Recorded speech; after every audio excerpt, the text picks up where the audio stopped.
Our next panelist portrays Dean, wisecracking older Winchester brother. Before Supernatural, he was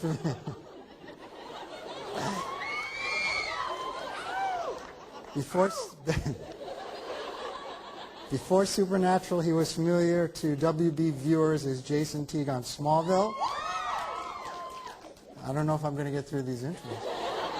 He had a recurring role on Dawson's Creek and was a regular on Dark Angel. He received 3 Daytime Emmy nominations for his role on Days. Please welcome Jensen Ackles.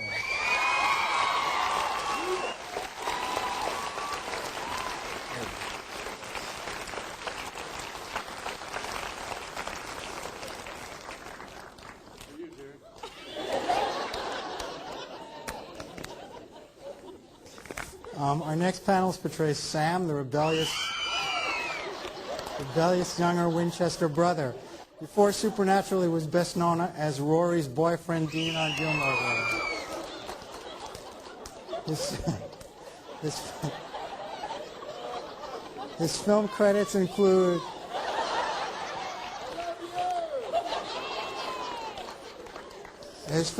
include House of Wax, Cheaper by the Dozen, Flight of the Phoenix. Please welcome Jared Padalecki.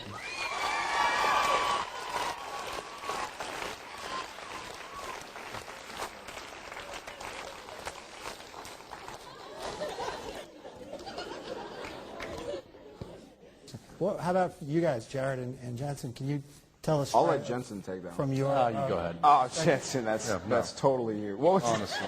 What's the exact question? The question is. Spelling bee? Can you use the word? Spell leopard. Use that in a sentence. Leper? Leopard. Leopard. No. Each script is just bursting at the seams with archetypes, and last thing I think these people want to hear is me go into an explanation of. I love the script. I love the character. We're doing a answer. I'm awake. Okay. So your experience. Pretty much the same. Well said, Jensen. Yeah. Well, like Eric said, they had originally brought me in for the role of Sam, and I knew David Nutter very well.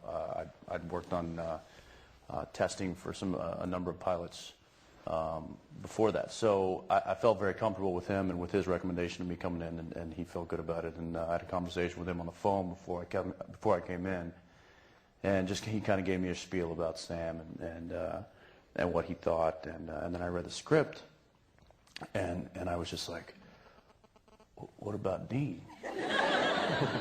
I like Dean. He's funny. But I studied for Sam, and I went in there, and I actually kind of studied for Dean a little bit too, just in case. And I went in there and I read for Sam, and like Eric said, and they were like, they were pleased with it. And then went home that evening and got a phone call, and they said, well, there's this guy, Jared Pada something. That's it, Pada something. Yeah. And they really are liking him for one of the brothers, and I'm like, okay. So of course I look him up online, and I'm like, you thought I was hot. This guy's smoking hot. I can't play brother. And we went in, and that was the first time we actually met, and then we did the scene together for a room full of executives, and that was that. Okay. And we've hated each other ever since. Yeah. I poisoned your waters. Chemistry is something you can't manufacture, and these guys have it, and they're so great to write for, and they're so fun to write for.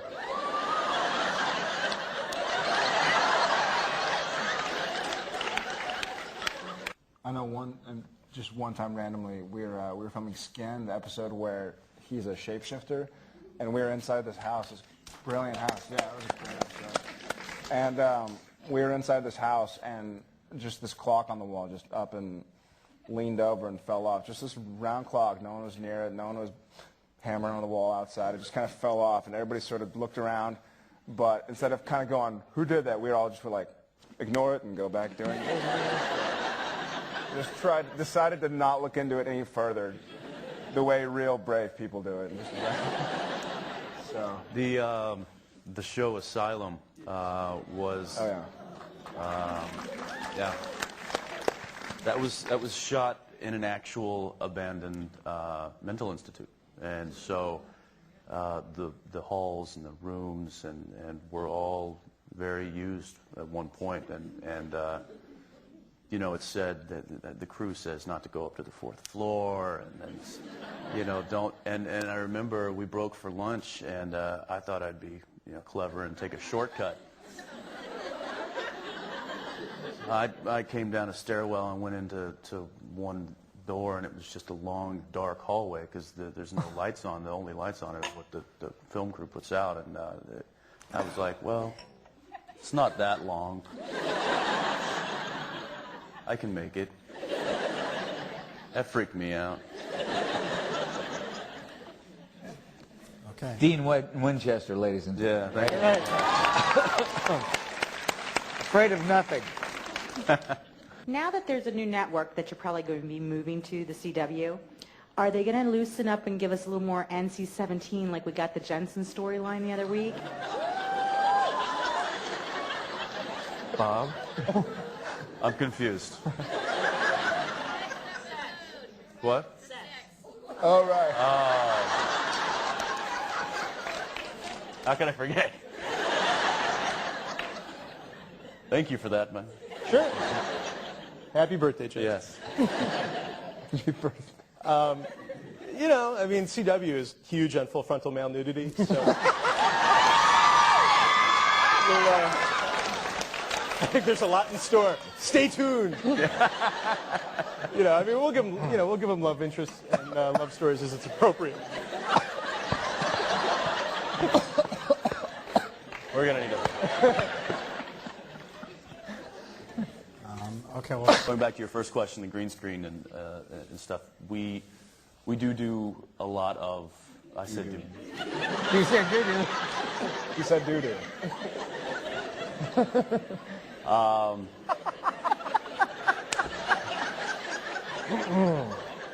We do work a lot with.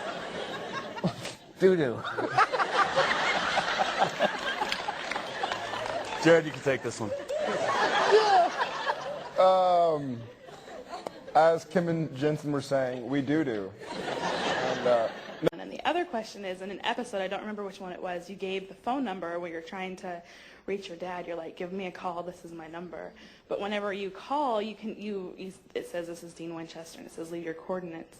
Did you ever hear, like, can you actually leave voicemail on there? Did you hear, like, did you have a lot of fans leaving messages at that number? Because it wasn't a 555 number. It was very small to pick up on, because my sister and we watch it. She watches it at her place, I watch it at mine. And I was like, did you see the number? She's like, was it a real number? And so, anyway, that was my question. if you want to actually call him, it's 800 wet legs. Don't give out his number. Oh, you changed it? Scratch it. Go back to a scene in Wendigo that we did at the very, second episode of the year, and I remember there was just such a long period of time between the pilot and Wendigo. It was, from March, April till July, and there were so many questions in my head when I found that we were getting picked up, like what's going to happen, where are we going to start, like how do we start, how do we finish, how do we continue this story that we started in the pilot with so many things going down, how do we keep the momentum going? And there was this one particular scene that Jensen and I did on stage where he's got Dad's journal, he's saying this is what it's about, and Sam is saying I got to find Dad. And I remember we had a huge day that day. We had like 8 or 9 pages of dialogue, and Jensen and I realized that we had to do this scene. We're like, oh crap, like what? Like let's go memorize it in my trailer. We sat down in my trailer, and there was an acting coach that I work with whenever I can named Cameron Thorpe there with us, and he kind of pushed and prodded me a little bit, and I don't know what he did to Jensen, but we were. I don't want to talk about it. It was noisy.